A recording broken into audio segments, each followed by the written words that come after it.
بسم اللہ الرحمن الرحیم ان الحمد للہ نحمده ونستعینه ونستغفره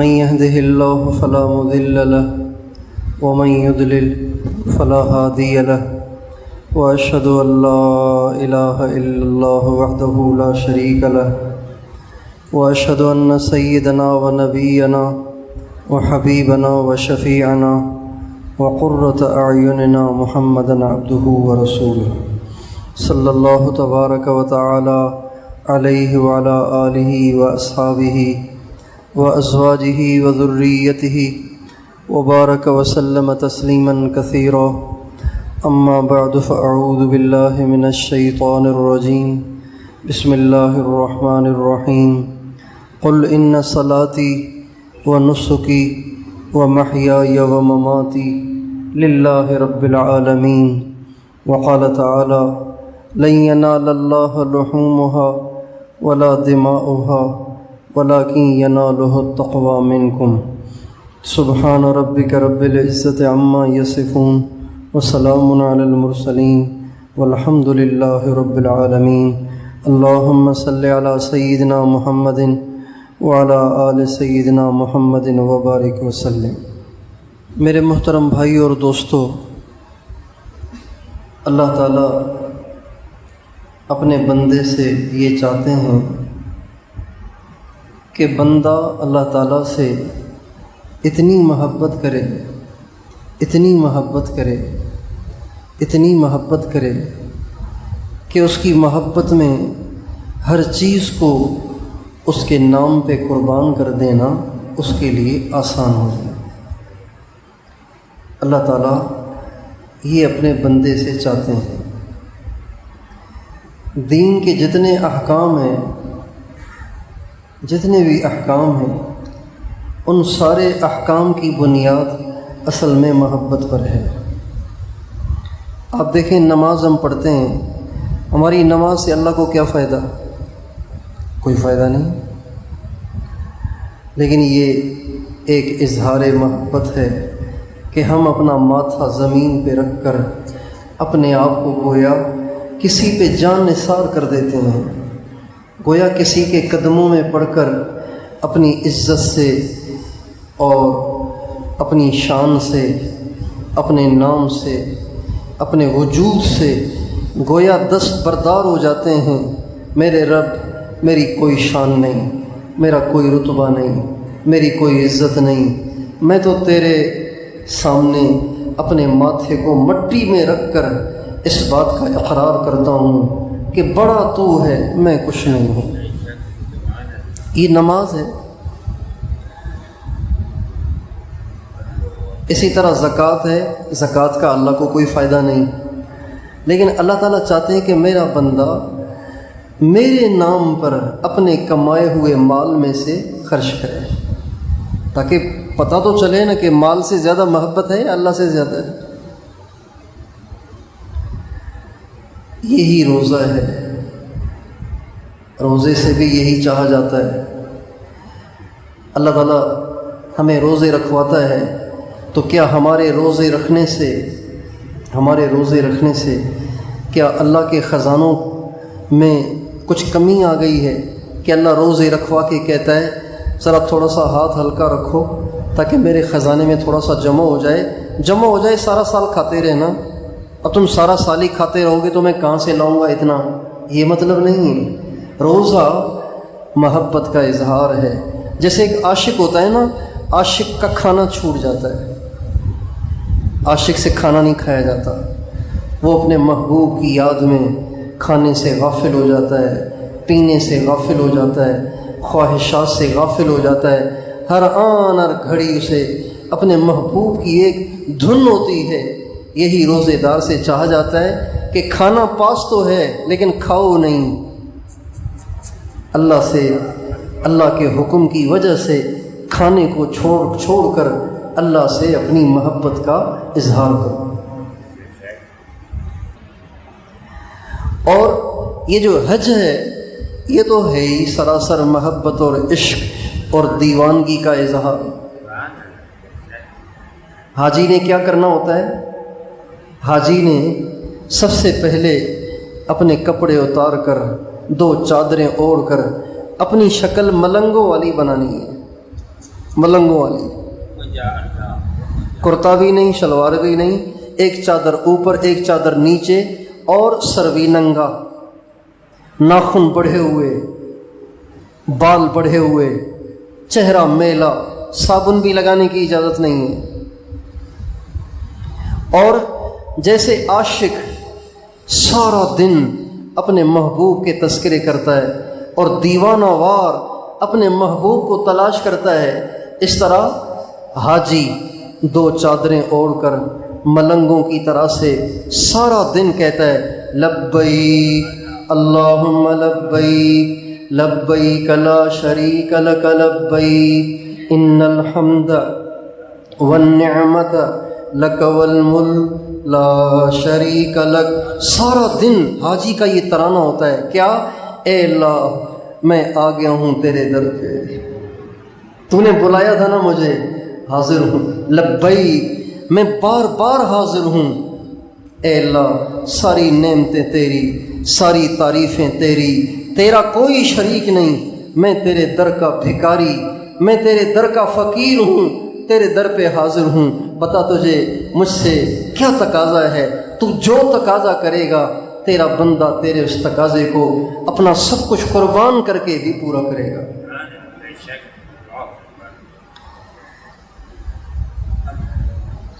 احرام کی چادریں اوڑھی ہوئی ہیں، سر ننگا ہے، کنگھی بھی نہیں کر رہا، کنگھی بھی نہیں کرتے، صابن بھی نہیں لگاتے، پسینے کی بو آ رہی ہے، اور بیت اللہ جاتے ہیں، طواف کر رہے ہیں، بلکہ 8 ذی الحجہ کو سارے کے سارے حاجی یہ 2 چادریں پہن کے چلے جائیں گے منا میں بیٹھے رہیں گے، وہاں پہ ظہر بھی وہاں، عصر بھی وہاں، مغرب بھی وہاں، عشاء بھی وہاں، فجر بھی وہاں، 5 نمازیں وہاں پڑھیں گے۔ ٹھہریں گے کہاں؟ کسی بنگلے میں نہیں، ایک جنگل، ریگستان، اس میں خیمے لگے ہوئے ہیں، وہاں بیٹھے ہوئے ہیں۔ ہمارے نبی کے زمانے میں تو خیمے بھی نہیں تھے، کوئی اپنی مرضی سے لگا لے تو لگا لے۔ آج کل حجاج کرام کے لیے حکومت خیموں کا انتظام کر دیتی ہے، اس میں ملنگوں کی طرح بڑے سے بڑا مالدار بھی، اور غریب سے غریب آدمی بھی، اور گورا چٹا بھی، اور کالا بھی، اور جوان بھی، اور بوڑھا بھی، اور عالم بھی، اور شیخ بھی، لاکھوں مریدوں کا پیر بھی، اسی طرح ملنگوں کی طرح ایک چادر اوپر ایک چادر نیچے بیٹھا ہوا ہے، اور سارا دن لبیک اللہم لبیک۔ حاجیوں کا سب سے بڑا ذکر یہی ہے، لبیک اللہم لبیک لبیک لا شریک لک لبیک ان الحمد والنعمت لک والملک لا شریک لک۔ سارا دن اے اللہ میں آ گیا ہوں، اے اللہ میں حاضر ہوں، اے اللہ میرا سب کچھ حاضر ہے، بتا تو کیا چاہتا ہے۔ یہ عشق کا ایک اظہار ہے نا، عشق کا اظہار ہے، اور صابن بھی نہیں لگا سکتے، خوشبو بھی نہیں لگا سکتے، بال بھی نہیں کاٹ سکتے، ناخن بھی نہیں کاٹ سکتے۔ 8 ذی الحجہ کا سارا دن وہاں گزرتا ہے، اور پھر 9 ذی الحجہ کو صبح سویرے چل اب میدان عرفات کو جانا ہے، پیدل، گاڑیوں میں، سواریوں میں، اکثر تو پیدل جاتے ہیں، کوئی گاڑیوں میں جاتے ہیں، کوئی سواریوں میں جاتے ہیں۔ 9 ذی الحجہ کو میدان عرفہ چلے جاتے ہیں۔ عرفات میں جا کے ایسی دھوپ ہوتی ہے، توبہ توبہ، لوگ بے ہوش ہو جاتے ہیں، ایسی دھوپ ہوتی ہے کہ لوگ بے ہوش ہو جاتے ہیں۔ اب تو حکومت نے اچھے انتظامات کر دیے ہیں، وہاں خیمے بھی لگے ہوئے ہیں، اس میں ایئر کولر بھی لگے ہوئے ہیں، لیکن وہاں کی گرمی کا مقابلہ وہاں کے ایئر کولر نہیں کر پاتے، لہٰذا پسینے میں شرابور۔ اب 24 گھنٹے گزر گئے ہیں 2 چادروں میں، اگلا دن شروع ہو گیا ہے، میدان عرفات میں پڑے ہوئے ہیں، اور اللہ سے دعا کر رہے ہیں، ذکر کر رہے ہیں، تلاوت کر رہے ہیں، تلبیہ پڑھ رہے ہیں، رو رہے ہیں، اللہ سے مانگ رہے ہیں۔ 9 ذی الحجہ کے غروب آفتاب تک وہیں رہتے ہیں، اور اس کے بعد پھر جو ہی سورج ڈوبتا ہے، چلو جی اب مزدلفہ جانا ہے، اب مزدلفہ جانا ہے۔ اب عقل اگر کوئی عقل کو استعمال کرے تو وہ کہے گا مینا میں ایک دن پڑے رہے کیا فائدہ ہوا، اور عرفات میں سارا دن دھکے کھاتے رہے اس کا کیا فائدہ ہوا، اب مزدلفہ لے کر جا رہے ہیں، آسمان تلے جا کے سونا ہے، آسمان تلے جا کے ٹھہرنا ہے، بھلا اس کا کیا فائدہ ہے۔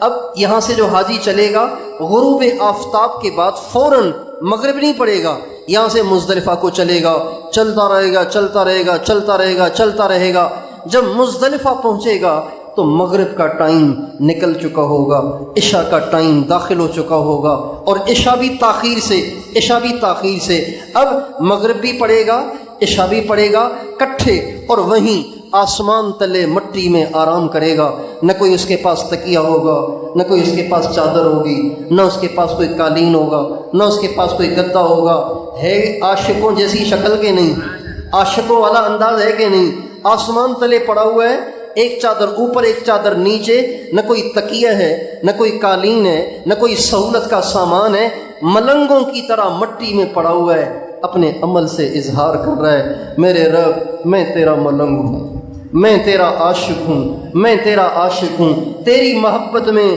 کبھی منا میں دھکے کھا رہا ہوں، کبھی عرفات میں دھکے کھا رہا ہوں، آج مزدلفہ میں آ کے آسمان تلے سب کچھ کے ہوتے ہوئے میں یہاں پڑا ہوا ہوں، یہ سارا عشق اور محبت کا اظہار ہے۔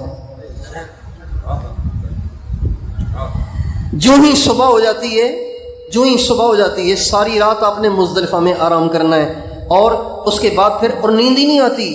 پتھروں میں کیسے نیند آئے گی بھائی، پتھروں میں کیسے نیند آئے گی، تو نیند ہی نہیں آتی، ایک تو تھکاوٹ بہت زیادہ ہوتی ہے، پھر نیند بھی نہیں آتی، اور پھر صبح ہوتے ہی اب نیند پوری نہیں کرنی، چلو اب دوبارہ منا جانا ہے، کہاں جانا ہے، جمرہ پہ جانا ہے، بڑے شیطان کو جا کے پتھر مارنے، تھکے تھکائے انہی دو چادروں میں ملنگوں کی طرح سے چل سو چل، اور کئی میل کا فاصلہ ہے، بڑے شیطان کو جا کے پتھر مارتے ہیں، اور اس دن میں حاجی نے 3 کام کرنے ہوتے ہیں۔ کتنے کام کرنے ہوتے ہیں؟ 3۔ ایک تو بڑے شیطان کو جا کے پتھر مارے گا، اور اتنا رش ہوتا ہے کہ کہنے والوں نے صحیح کہا کہ بھئی حج تو ہے جوانی کا، بڑھاپے میں بھی حج کرنا چاہیے، لیکن تھوڑی سی مجاہدہ، تھوڑی سی قربانی بنتی ہے، پھر وہاں سے واپس آ کے آپ کو قربانی کرنی ہے، منا میں آ کے قربانی کرنی ہے، قربانی کے بعد اپنا سر آپ نے منڈانا ہے، اب جا کے آپ کا احرام کھلے گا، اور پھر طواف زیارت کے لیے جانا ہے، اسی دن طواف زیارت کے لیے بھی جانا ہے۔ اب وہاں سے بیت اللہ بہت دور ہے، ملنگوں کی طرح سے سر ننگا ہے اور چہرہ میلا کچیلا ہے، اور بھاگے جا رہے ہیں۔ میرے دوستو، یہ سب اللہ پاک سے محبت کا اظہار ہے۔ محبت کے اظہار کا ایک عمل اور ہے جس کے ایام اب آ رہے ہیں، اور وہ ہے قربانی کا عمل۔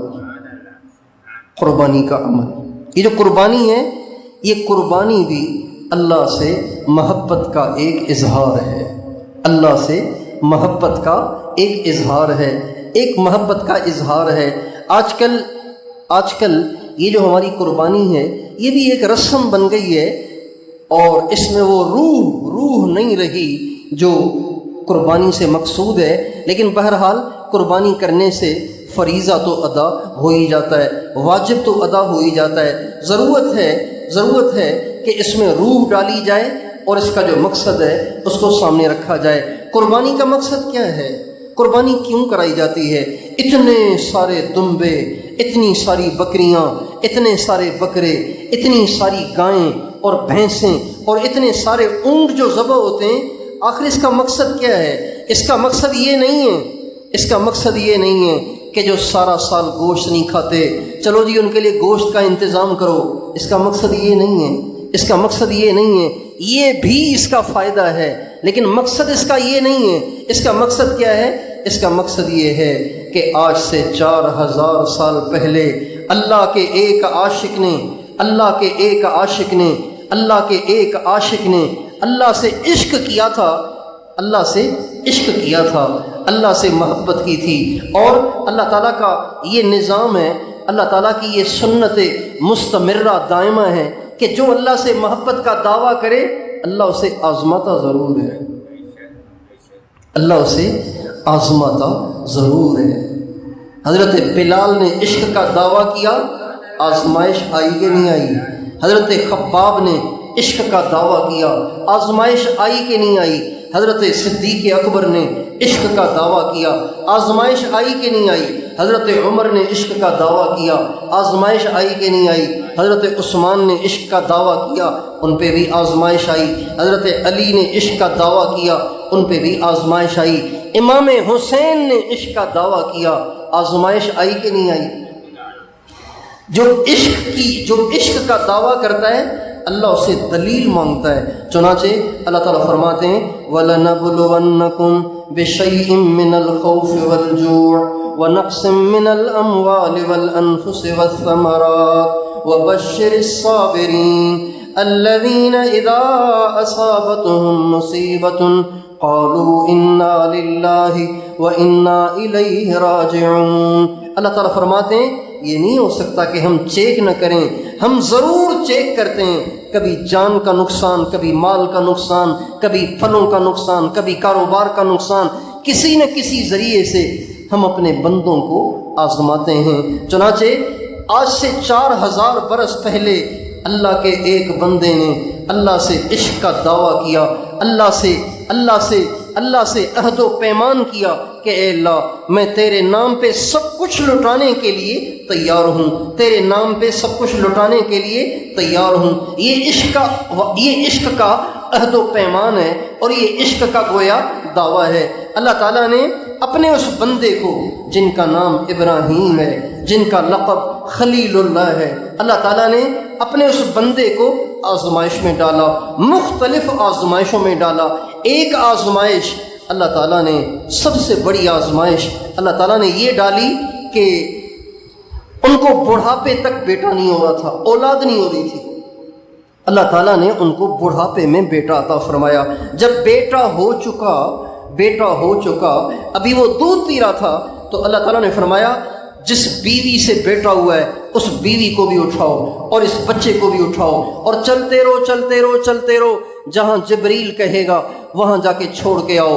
1 مہینے کی مسافت چل فلسطین سے چلے اور جہاں آج مکہ معظمہ ہے وہاں جب پہنچے تو اللہ تعالیٰ نے جبریل علیہ السلام کو بتایا، جبریل علیہ السلام نے حضرت ابراہیم کو بتایا کہ ابراہیم آپ کی جو زوجہ مطہرہ ہیں اور آپ کا جو دودھ پیتا بچہ ہے ان دونوں کو یہیں اتاریں اور واپس چلے جائیں۔ اب بتائیے کتنی بڑی آزمائش ہے، بڑھاپے کی اولاد، ساری زندگی اولاد کی تمنا، اب جا کے اولاد ہوئی اور اولاد ہوئی تو اسے اتنے دور دراز کے ریگستان میں چھوڑنے کا حکم آ گیا، لیکن عشق کے دعوے دار کو دلیل دینا پڑتی ہے اور عشق کے عہد کرنے والے کو اپنے عہد کو نبھانا پڑتا ہے۔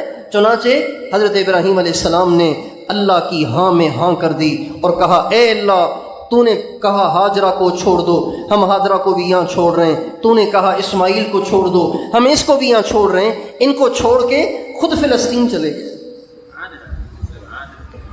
جب چھوڑ کر اونٹنی پہ بیٹھ کر واپس روانہ ہونے لگے تو حضرت ہاجرہ پریشان ہو گئیں، ان کے تو وہم و گمان میں بھی نہیں تھا کہ یہ مجھے چھوڑ کے آ جائیں گے۔ تو حضرت ہاجرہ کو پریشانی ہوئی اور سوچنے لگیں شاید مجھ سے کوئی بے ادبی ہو گئی ہے جس کی وجہ سے ابراہیم مجھ سے ناراض ہو گئے ہیں اور اب مجھے یہاں اتنے ریگستان میں آ کے چھوڑ کے جا رہے ہیں۔ تو حضرت ہاجرہ پاؤں پڑ رہی ہیں، ہاتھ جوڑ رہی ہیں، معافی مانگ رہی ہیں، ابراہیم کو غلطی ہو گئی ہے معاف کر دو، اگر مجھ سے کوئی بے ادبی ہو گئی ہے معاف کر دو۔ مسلسل معافیاں مانگتی رہیں۔ جب اتنی ساری معافیوں کے بعد بھی حضرت ابراہیم کا ارادہ نہ بدلا۔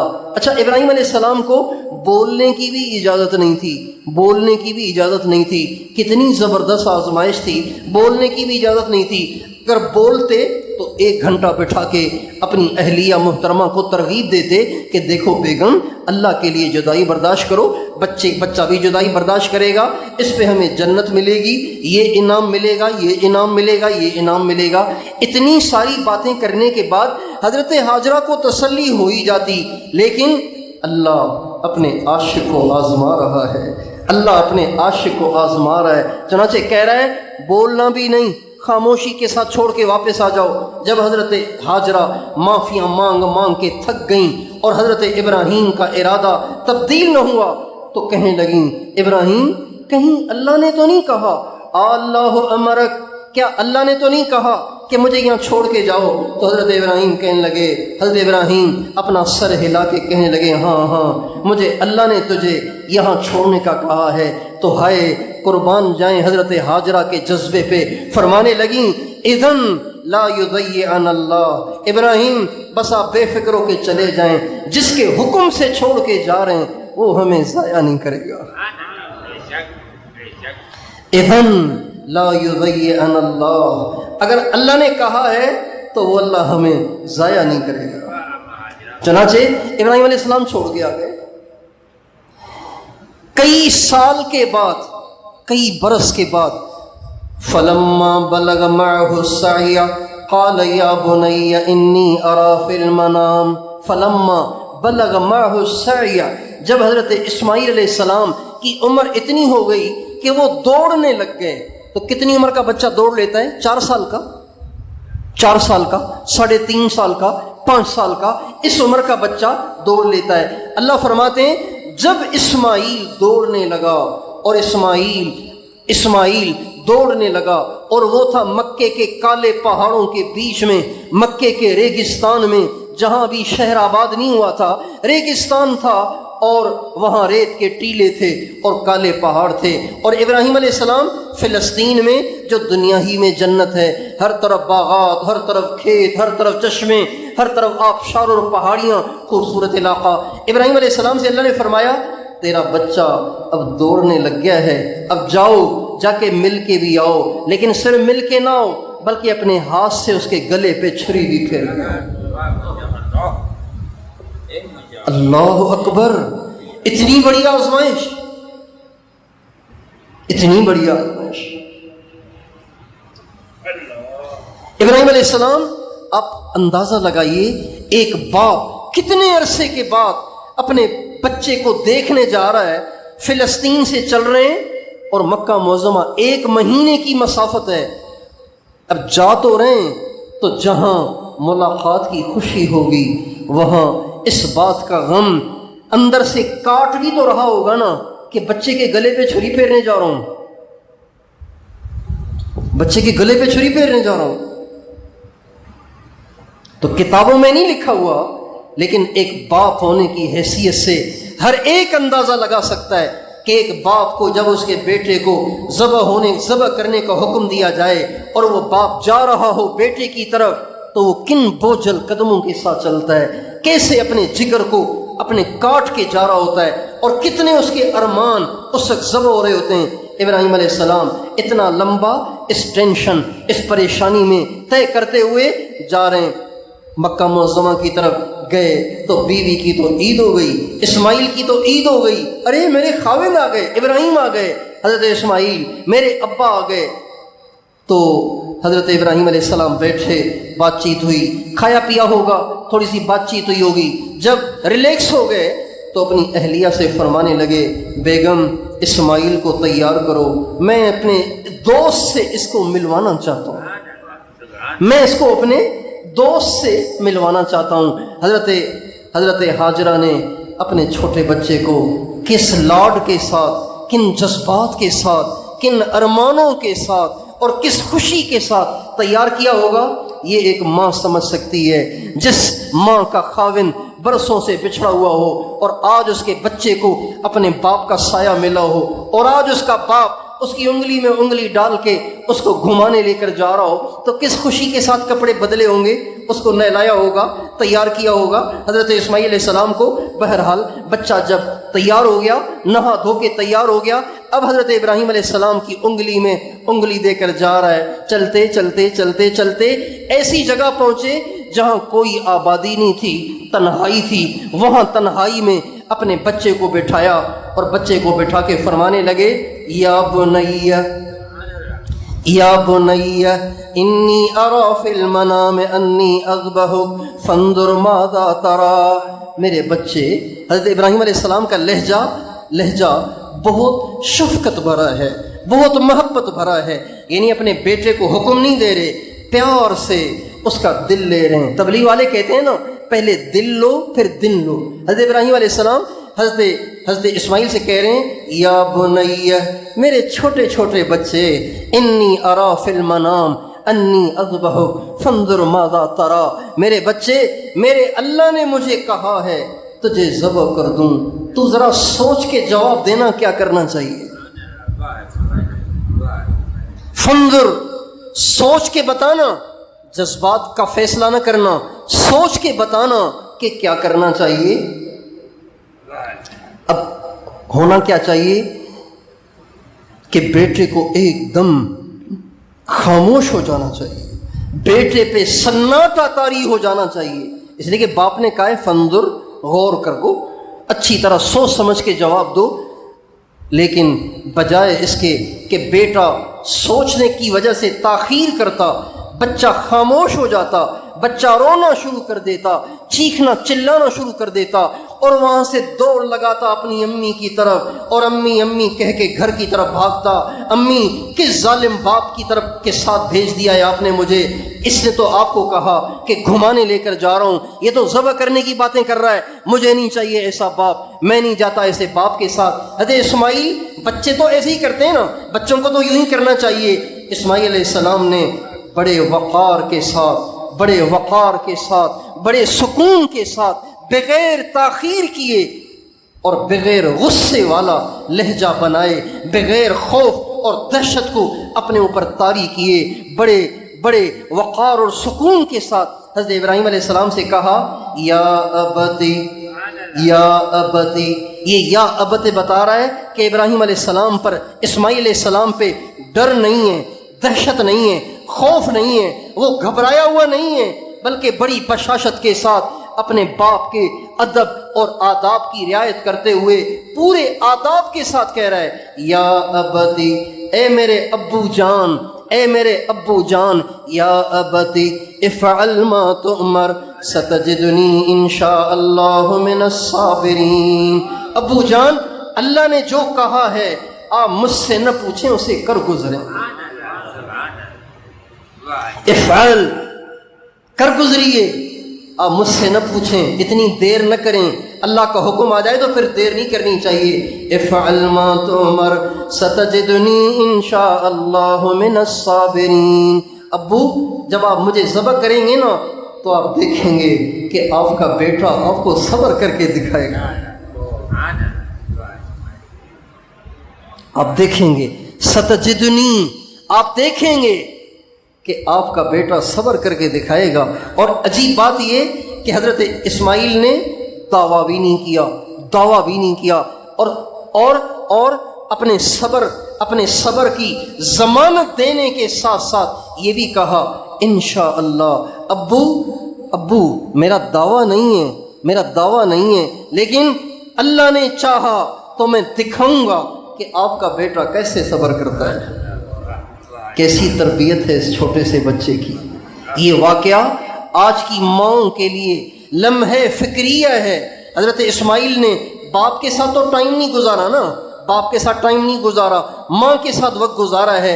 اس ماں نے ان کالے پہاڑوں میں اور اس ریت کے ٹیلوں میں بغیر کھائے، بغیر پیے، بغیر کسی سہارے اور بغیر کسی اسباب کے اس بچے کی کیا تربیت کی ہے کہ 3-4 سال کا بچہ ذبح ہونے کی بات سن کر گھبرا نہیں رہا، بلکہ کہہ رہا ہے، ابو ابھی چھری پھیر دیں، ہمیں ذبح ہونے سے کوئی ڈر نہیں لگتا، اللہ کے نام پہ ایک جان تو کیا، اس سے کئی جانیں بھی قربان کی جا سکتی۔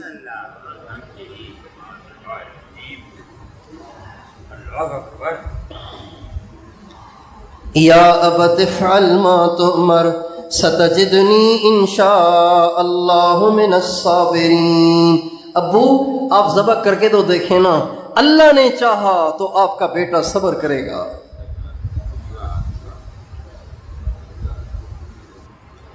عشق کے دعوے آسان نہیں ہوتے۔ اللہ پاک چاہتے ہیں ہر بندہ اللہ سے ایسا عشق کرے، ایسی محبت کرے کہ اللہ پاک کے لیے، اس کے لیے ہر چیز کو چھوڑنا آسان ہو جائے۔ چنانچہ حضرت ابراہیم بہت خوش ہوئے، ان کی تو خوشی کا کوئی ٹھکانہ نہیں تھا، اس لیے کہ ان کو ٹینشن تھی کہ اب اگر بیٹا تیار نہ ہوا تو کیا ہوگا، اس کو رسیوں سے باندھنا پڑے گا، رسیوں سے باندھ کے ذبح کرنا پڑے گا۔ اسی لیے فرمایا انظر ماذا ترا، سوچ کے بتاؤ کیا کرنا چاہیے۔ ابراہیم علیہ السلام کے پوچھنے کا مقصد یہ تھا خوشی سے تیار ہو جائے تو بہت اچھا، خوشی سے تیار نہ ہو تو رسیوں سے باندھ کے کام کرنا پڑے گا، اللہ کا حکم تو پورا کرنا ہے۔ لیکن بیٹا خوشی سے تیار ہو گیا۔ چنانچہ جب حضرت اسماعیل علیہ السلام تیار ہو گئے تو حضرت اسماعیل علیہ السلام اپنے باپ حضرت ابراہیم سے کہنے لگے لیکن ابو دو باتیں ہیں میری، دو باتیں۔ ایک تو یہ ایک دم اپنی قمیص اتار دی، حضرت اسماعیل نے اپنی قمیص اتار دی اور کہا ابو میری دو باتیں ہیں، دو باتیں۔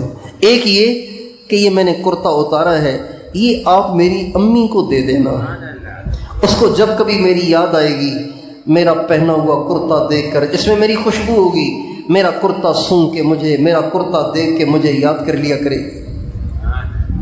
اور ابو ایک بات تو یہ، دوسری بات یہ کہ آپ اپنی آنکھوں پہ پٹی باندھ دیں، کہیں ایسے نہ ہو کہ میرے گلے سے خون نکلے، میرے گلے سے خون نکلے اور میرے گلے پہ چھری رکھتے ہوئے آپ کی پدری شفقت، آپ کی باپ والی شفقت حرکت میں آ جائے اور آپ کی چھری میرے گلے پہ پھر نہ پائے اور اللہ کا حکم ٹوٹ جائے۔ اس لیے آپ اپنی آنکھوں پہ پٹی باندھ کے میرے گلے پہ چھری پھیریں تاکہ اللہ کا حکم پورا ہونے سے رہ نہ جائے۔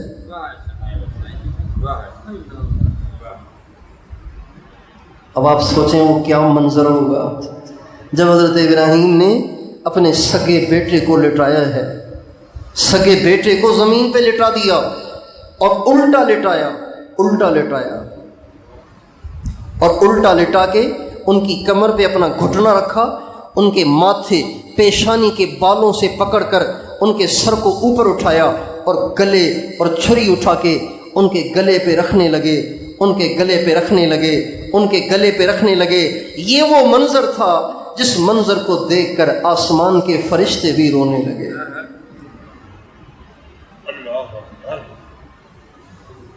لیکن مجال ہے کہ ابراہیم آگے پیچھے ہوں، اللہ سے عشق کامل ہے، اللہ سے محبت کامل ہے، اللہ پاک کی اطاعت کامل ہے، ان ساری باتوں کے باوجود گلے پہ چھری رکھ کر زور جو لگایا تو اللہ تعالیٰ نے چھری کو کاٹنے سے منع کر دیا اور دھڑام آسمان سے جبریل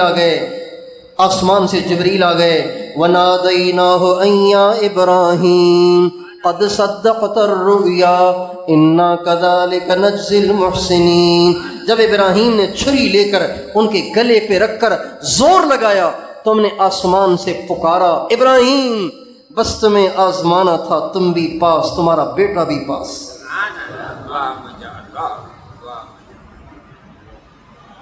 وَنَادَيْنَاهُ أَن يَا إِبْرَاهِيمُ قَدْ صَدَّقْتَ الرُّؤْيَا إِنَّا كَذَلِكَ نَجْزِي الْمُحْسِنِينَ۔ ابراہیم ہم نے تو تمہیں آزمانا تھا، ہم دیکھنا چاہتے تھے کہ میرے ابراہیم کی مجھ سے محبت پکی ہے یا کچی ہے۔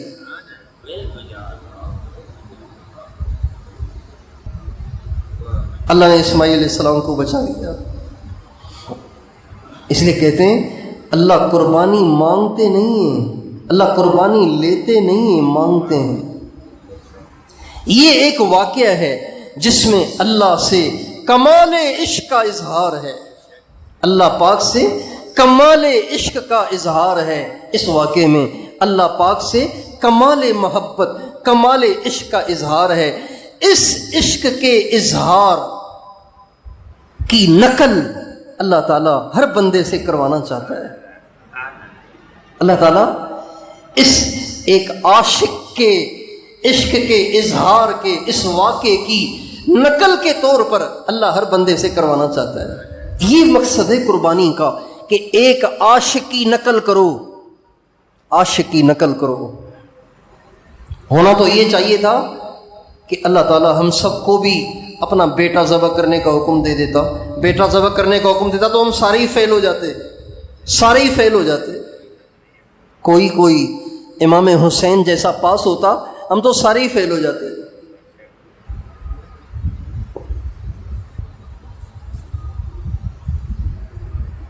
لیکن اللہ تعالیٰ نے ہمیں جانور کو ذبح کرنے کی صورت میں ایسے عاشق کی نقل کرنے کا حکم دیا۔ یہ ایک نقل ہے، یہ ایک نقل ہے۔ چنانچہ اسی وجہ سے علماء کہتے ہیں کہ قربانی میں اس کی کوشش کرنی چاہیے کہ جانور کافی پہلے لے لینا چاہیے، عین عید کے موقع پہ نہیں لینا چاہیے، کافی پہلے لینا چاہیے، پھر اس جانور کو کھلانا پلانا چاہیے اور اس کو پالنا چاہیے اور اس سے پیار کرنا چاہیے اور اس سے محبت کرنی چاہیے۔ اتنی محبت کریں کہ گویا آپ کو گھر کا ایک فرد معلوم ہو۔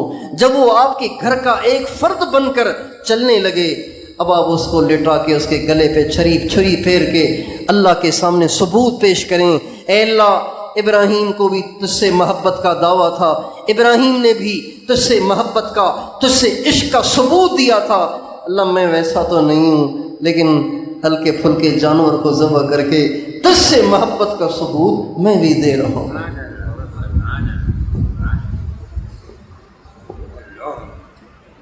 ہمارے ایک بزرگ تھے حضرت شیخ الہند مولانا محمود حسن رحمۃ اللہ علیہ، وہ ہمیشہ جانور بقرہ عید کے بعد ہی لے لیتے تھے۔ بقرہ عید ہو گئی نا، عید الاضحیٰ ہو گئی، اب جانور لے لیا۔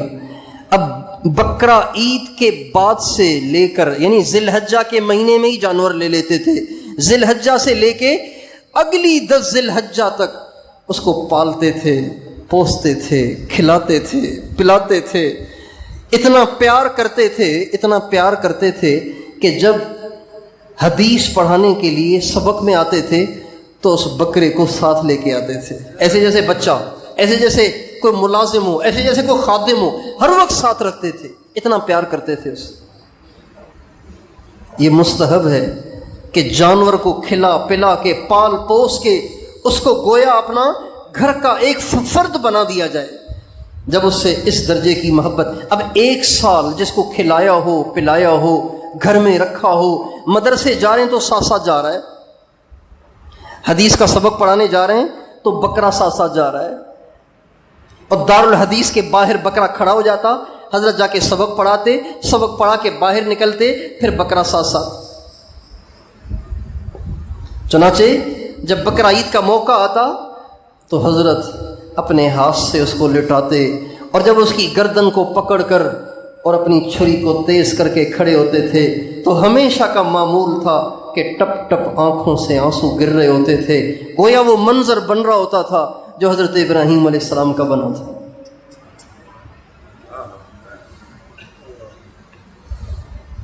ہمارے ہاں تو قربانی کرتے ہیں سر سے اتارنے کے لیے، گویا نہیں بھائی، قربانی ایسے کریں کہ اللہ کے نام پہ صرف خون نہ بہے، اللہ کے نام پہ محبت بھی قربان ہو۔ یہ مستحب ہے، خون بہانا واجب ہے، محبت کا قربان کرنا، محبت پہ چھری پھیرنا یہ مستحب ہے، یہ بھی ہونا چاہیے۔ اور ہمارے نبی نے قربانی میں مینڈھے ذبح کیے ہیں، مینڈھے، سندھی میں کہتے ہیں گھیٹرو، مینڈھے، اردو میں کہتے ہیں مینڈھے۔ ہمارے نبی نے مینڈھے ذبح کیے ہیں، آج کل مینڈھوں کا رواج نہیں ہے۔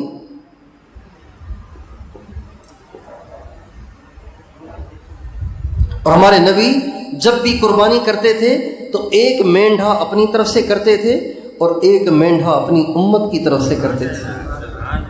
کس کی طرف سے کرتے تھے؟ کون سی امت؟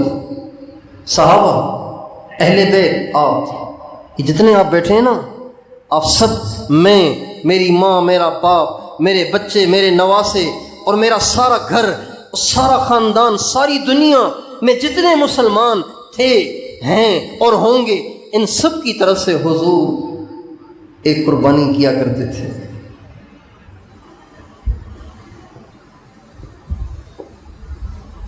اس لیے جب قربانی کے ایام آئیں تو ہمیں اپنی طرف سے تو قربانی کرنی ہی چاہیے۔ جن پر واجب ہے ان پر تو واجب ہے، جن پر واجب نہیں بھی ہے نا، ان کو بھی قربانی کرنی چاہیے۔ اظہار محبت کا موقع ہے، آپ صرف گوشت کھانے والوں میں شامل ہوں تو اچھا نہیں ہے نا۔ اس شوق میں اپنا نام لکھوانے کی ہمیں بھی کوشش کرنی چاہیے۔ اس شوق میں اپنا نام لکھوانے کی ہر غریب سے غریب کو کوشش کرنی چاہیے۔ پیسے نہیں ہیں، قرضہ لے کر بھی قربانی کریں، واجب نہیں ہے، یہ واجب نہیں ہے، ایک ترغیب ہے۔ قرضے لے کر بھی قربانی کریں، قرضہ لے کر بھی قربانی کریں، اور عشاق کی لسٹ میں اپنا نام میں شامل کروائیں۔ اے اللہ، ہر جگہ تیرے عشاق آج اپنے پیارے بکروں پر اور گایوں پر اور بکریوں کی گردنوں پہ چھریاں پھیریں گے۔ اے اللہ، تجھے پتہ ہے میرا حال نہیں ہے، میرے پاس اتنے پیسے نہیں ہیں، میں نے ادھر ادھر سے کچھ پیسے اکٹھے کیے ہیں تیرے نام پہ۔ اے اللہ، آج میں بھی خون بہاؤں گا۔ اللہ کو کتنا پیار آئے گا؟ اللہ کو پیار آئے گا کہ نہیں آئے گا؟ تو کیا خیال ہے، کون کون قربانی کرے گا؟ جو غریب ہیں وہ بھی کریں گے انشاءاللہ؟ اور صرف اپنی طرف سے کریں گے یا حضور کی طرف سے بھی کریں گے؟ اپنے نبی کی طرف سے کون کون قربانی کرے گا؟ ہاتھ کھڑا کر کے بتائیں، ہاتھ اونچا رکھیں تاکہ پتہ چلے۔ ماشاءاللہ، اگر اتنی قربانیاں حضور کی طرف سے ہو جائیں تو کیا ہی بات ہے۔ مستقل جانور ذبح کرنے کی ہمت نہیں ہے، کوئی حصہ ہی ڈال دو بھئی، ایک حصہ حضور کا۔ کوشش کریں حضور کے نام پر کریں۔ اپنی ماں دنیا سے چلی گئی ہے، اپنا باپ دنیا سے چلا گیا ہے، تو ان کی طرف سے بھی کر لیں، اہل بیت کی طرف سے کر لیں، امام حسین کی طرف سے کر لیں، اماں عائشہ، اماں فاطمہ کی طرف سے کر لیں، اماں خدیجہ کی طرف سے کر لیں، حضرت ابوبکر، حضرت عمر، حضرت عثمان، حضرت علی کی طرف سے کر لیں، صحابہ کی طرف سے کر لیں، اپنے بزرگوں کی طرف سے کر لیں، اپنے پیر و مرشد کی طرف سے کر لیں۔ حضرت مولانا زکریا صاحب رحمۃ اللہ علیہ نے ایک دفعہ قربانی کی عید سے پہلے کسی ساتھی کو پیسے دیے اور فرمایا ایک جانور حضور کے نام کا لے آؤ، ایک جانور میرے شیخ حضرت گنگوہی کے نام کا لے آؤ۔ چونکہ خود غریب تھے، خود پہ قربانی واجب نہیں تھی، خود غریب تھے، قربانی واجب نہیں تھی۔ ہمیشہ حضرت شیخ الحدیث قطب الاقطاب مولانا زکریا صاحب رحمۃ اللہ علیہ ہمیشہ مقروض رہے، غربت کی زندگی گزاری، حالانکہ لاکھوں انسان ان سے عقیدت رکھتے تھے، لیکن غربت کی زندگی گزاری۔ چنانچہ خادم کو 2 جانور خریدنے کے لیے بھیجا اور فرمایا ایک جانور میرے نبی کے نام پہ لے آؤ، ایک جانور میرے شیخ امام ربانی مولانا رشید احمد گنگوہی کے نام پہ لے آؤ۔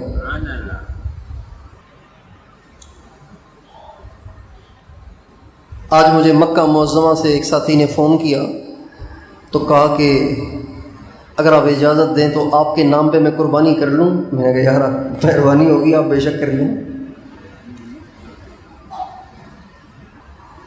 تو جتنی زیادہ کوشش ہو سکے اتنی کوشش کریں۔ یہ موقع سارا سال نہیں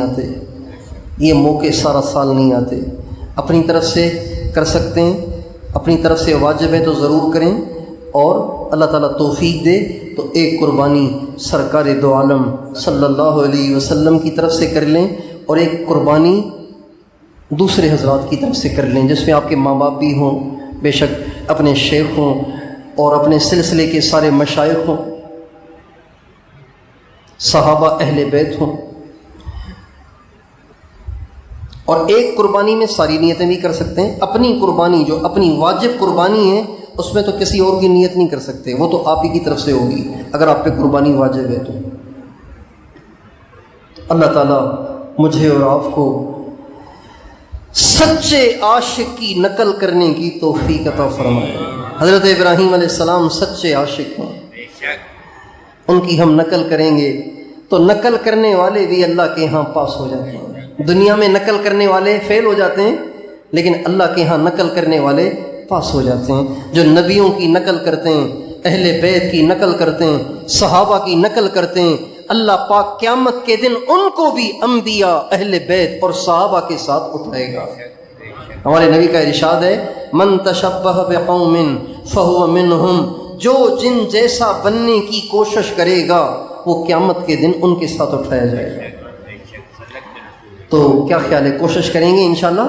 اور یہ جو ذی الحجہ کے 10 ایام ہیں، یہ جو ذی الحجہ کا پہلا عشرہ ہے، 10واں دن تو قربانی کا ہے، 10واں دن تو قربانی کا ہے، اس سے پہلے جو 9 دن اور 10 راتیں ہیں، 9 دن اور 10 راتیں، ہمارے نبی کا ارشاد ہے، ہمارے نبی کا ارشاد ہے، کسی پورا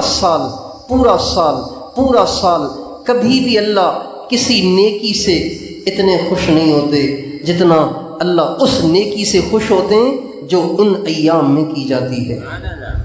سارا سال اللہ ذکر کرنے سے خوش ہوتے ہیں، سارا سال درود پڑھنے سے خوش ہوتے ہیں، سارا سال تلاوت سے خوش ہوتے ہیں، سارا سال صدقے خیرات سے خوش ہوتے ہیں، سارا سال نفلوں سے، اشراق، چاشت، تہجد سے خوش ہوتے ہیں، اوابین سے خوش ہوتے ہیں، لیکن سب سے زیادہ اللہ تعالیٰ جو خوش ہوتے ہیں نا وہ ان نیکیوں سے اس وقت ہوتے ہیں جب یہ نیکیاں ان ایام میں کی جائیں۔ اس لیے کوشش کرنی چاہیے کہ ذی الحجہ کا یہ پہلا عشرہ ہماری کوئی نماز اس میں کوتاہی نہ ہو، تکبیر اولیٰ کے ساتھ 5 نمازیں ہوں، تہجد بھی ہو، اشراق بھی ہو، چاشت بھی ہو، اوابین بھی ہو، صدقہ خیرات بھی ہو، اور اس میں کوشش کرنی چاہیے یہ 9 کے 9 دن روزہ بھی رکھنا چاہیے۔ یکم ذی الحجہ سے لے کے 9 ذی الحجہ تک کوشش کرنی چاہیے کہ ہمیں 8 ذی الحجہ تک 9 ذی الحجہ تک کوشش کرنی چاہیے ہمیں روزہ رکھنا چاہیے۔ ہمارے نبی کا ارشاد ہے، یہ جو ذی الحجہ کا پہلا عشرہ ہے اس میں ایک دن کے روزے پر 1 سال کی عبادت کا ثواب ملتا ہے۔ ایک دن کے روزے پہ کتنا ثواب ملتا ہے؟ 1 سال کی عبادت کا ثواب ملتا ہے، اور اس کی ہر رات میں عبادت پر شب قدر کی عبادت کا ثواب ملتا ہے۔ رمضان میں آتی ہے ایک شب قدر، اور یہاں ذی الحجہ کی 10 راتیں ایسی ہیں کہ ہر رات میں عبادت کرنا شب قدر کے عبادت جتنا اجر رکھتی ہے۔ اب عبادت سے مراد یہ نہیں کہ آپ ساری رات سوئیں ہی نہیں، بھئی آپ 8 رکعتیں تہجد کی پڑھ لیں، 4 رکعتیں تہجد کی پڑھ لیں، تب بھی آپ کو شب قدر کی عبادت کا ثواب مل جائے گا۔ لیکن اس کی کوشش ہو کہ ان راتوں میں ہماری تہجد چھوٹنی نہیں چاہیے۔ تو کیا خیال ہے، ان 10 دنوں میں، ان 9 دنوں میں اور 10 راتوں میں بھرپور عبادت کریں گے انشاءاللہ، صدقہ خیرات کریں گے انشاءاللہ۔ ان 9 دنوں میں روزے آپ میں سے کون کون رکھے گا؟ روزے رکھیں گے؟ اللہ تعالیٰ ہم سب کو توفیق عطا فرمائے، ان ایام کی قدردانی کرنے کی توفیق عطا فرمائے، اور ان ایام کو صحیح طرح سے گزارنے اور ان ایام میں اپنے رب کو، اپنے مالک کو زیادہ سے زیادہ راضی کرنے کی توفیق عطا فرمائے۔